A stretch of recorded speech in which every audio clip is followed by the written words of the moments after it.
One of the challenges bakers face as beginners is how to come up with the prices and how to, actually start the bakery and make sales, make profit. I'm going to strategize with you today for free on how you should start your bakery as a beginner. At this point, I assume that all your equipment are intact. You already have your equipment that you can produce. You already have a means of distribution, and so you want to start, but you don't know one, how many grams you should weigh per pan. I've received this question time without number, so I decided to give it, to share it with you for free. This is one of the videos that will guide you as a beginner. And so on my table here, I have the sliced bread. We have the round bread, that one that is a little bit cheaper. It could be rectangular, but the same. Just see how I table it. And then we have the jumbo size, sardine bread and coconut bread. The list can go on and on, depending on the things you are producing or you've planned to produce in your bakery. And now the cost, if you are this cost depends on your location. Because if you have a shop where people drive down to buy, you are not distributing, the price may be different from the person who is distributing to the masses, to the poor people in local areas. So I come up with the lowest one, those people that are distributing to the villages and all those small retail stores, to site where people buy, those Ogwaja people, those that do manual labor, they buy with a bottle of Coke. The bread there, the quality is different and the cost is different compared to those that have bread malls and other high standard eateries. So sliced bread, you give them for 900, they will sell it for 1,000 naira. Some persons give it for 950, depending on the competition.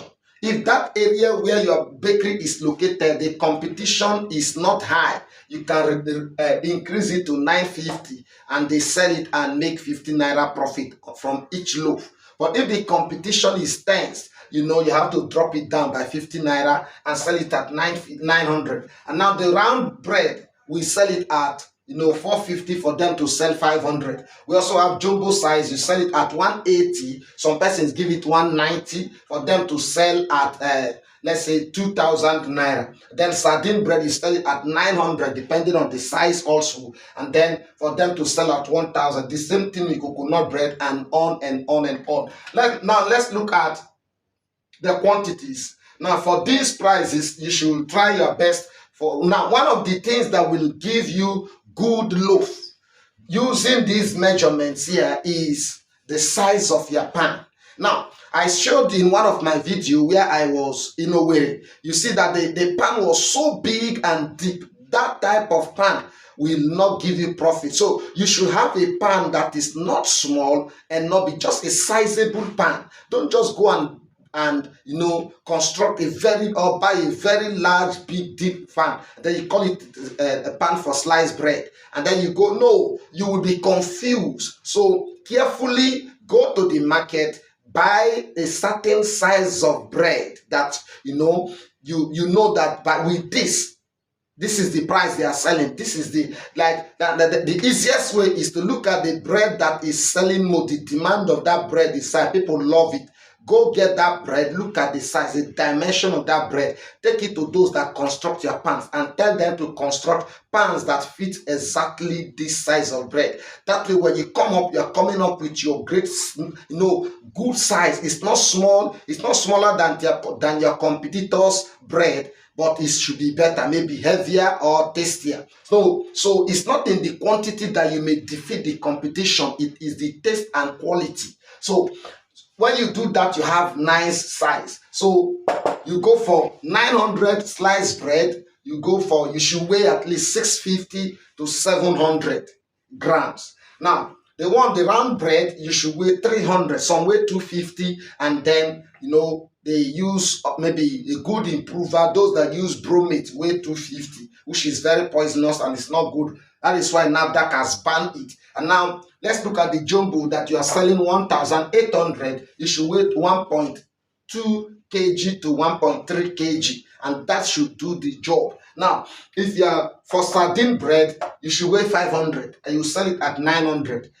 Compared to this that you weigh 650 and sell it at 900. This one, there is something extra, which is the sardine that add extra cost. So the quantity of dough will be reduced. You cannot, yet you are putting it in the same pan. The weight will be the same. I tell you, after baking the weight, this one may be heavier because of the sardine inside. The same thing goes to coconut bread. So if you weigh 500, you sell it for 900. There are those that will sell it for 1.5, depending, I said earlier, depending on your location.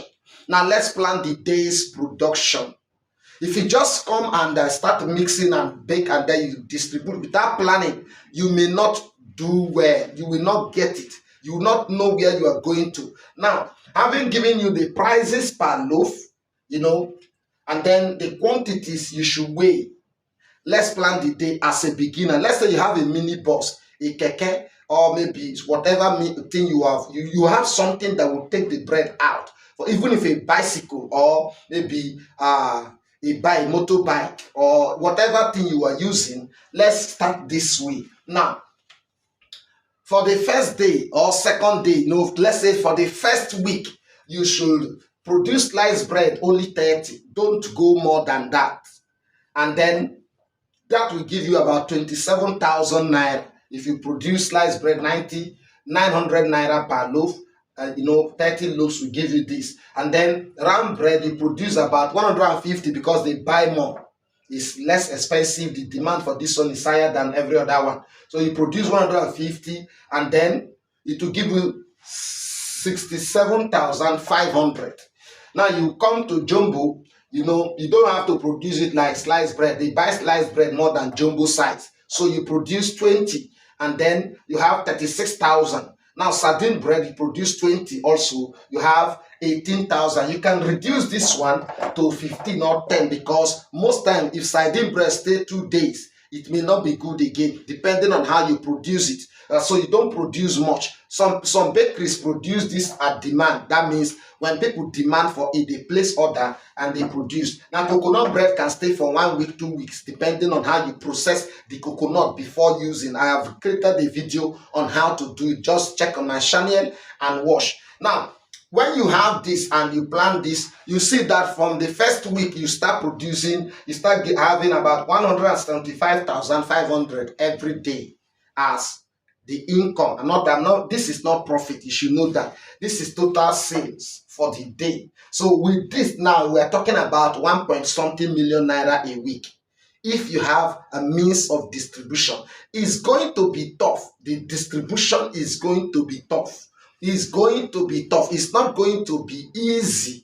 But you have to be determined. You have to put in the work. You have to be strong in order to get this done. Because every retail store you will stop by to supply your bread already have a customer. They already have a customer from any part of Nigeria. They already have customers. So for you to break in, for you to crack the nut and start supplying, you will talk. You have to talk. You have to preach. You have to advertise. You have to do everything to convince and persuade the customer to buy. You have to be so friendly. You have to go there with a smile. You have to, you have to be polite. Whatever it is, you must, try your best to convince a customer to pick 2. Okay, try 2. Okay, try 4. Okay, try 5. Don't just leave me like that. Just try this. That way you are penny. Anyone that buys is already automatically you've gained one. And you go out like that. Okay, if you are not buying today,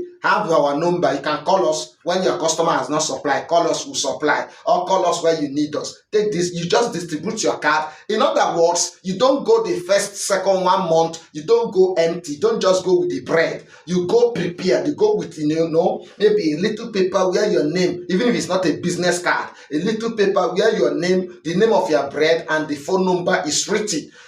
At this point, don't forget to subscribe. Don't forget to drop a comment. Don't forget to like this video. So if you can like this video and drop a comment, I'm going to choose the best comment, the one I just loved, any comment, and give that person a free training with an ebook.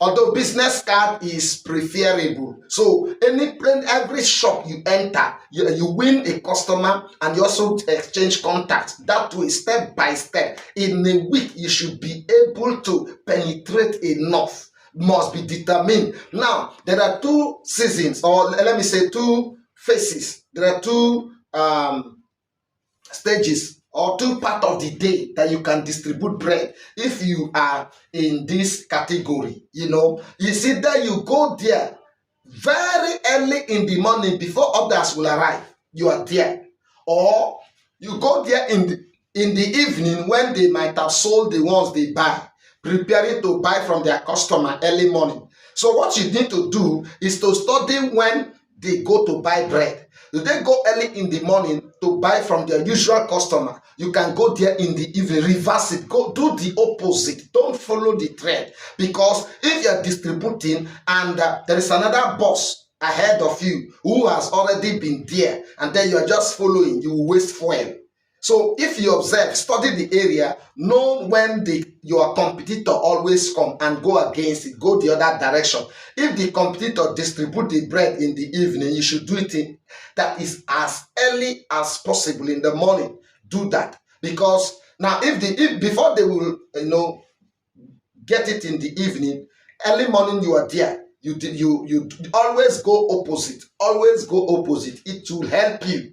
It will help you, I tell you the truth. You can go in the afternoon, but most times that afternoon don't work, because they might have bought in the evening and they have not sold it all through to the next evening for them to buy, or they might have bought early in the morning, and they have not sold. So that you must check either in the morning or in the evening. These are the two period that you should go out for supply, and you will break in. So prepare yourself this way, and then when you start, don't just start production and mix 2 bags, mix 5 bags, mix 10 bags. Sit down and calculate your ability.